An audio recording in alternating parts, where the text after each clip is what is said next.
Kita beralih ke informasi lainnya, Saudara, sebanyak 40 personil di jajaran Markas Kepolisian Aceh Besar memperoleh kenaikan pangkat setingkat lebih tinggi. Selain 3 perwira pertama, kenaikan pangkat juga diperoleh 34 personil dengan pangkat bintara. Kenaikan pangkat bagi 40 personel Polres Aceh Besar berlangsung dalam apel Korps Report kenaikan pangkat yang berlangsung di Mapolres tempat Selasa pagi.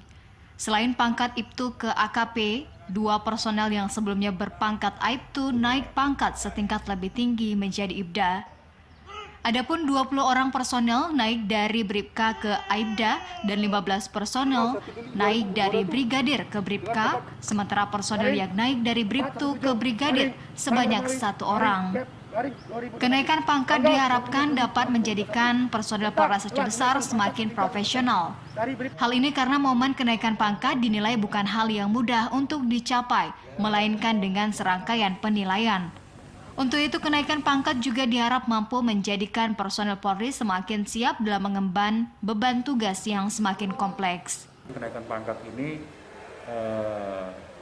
adalah waktu yang memang reguler harus dia naik pangkat, tapi artinya bukan menunggu saja langsung naik pangkat, dia juga harus menunjukkan kinerja lah, karena setiap anggota atau personil Polri itu kan ada target-target spesifik dan generik yang harus dipenuhi.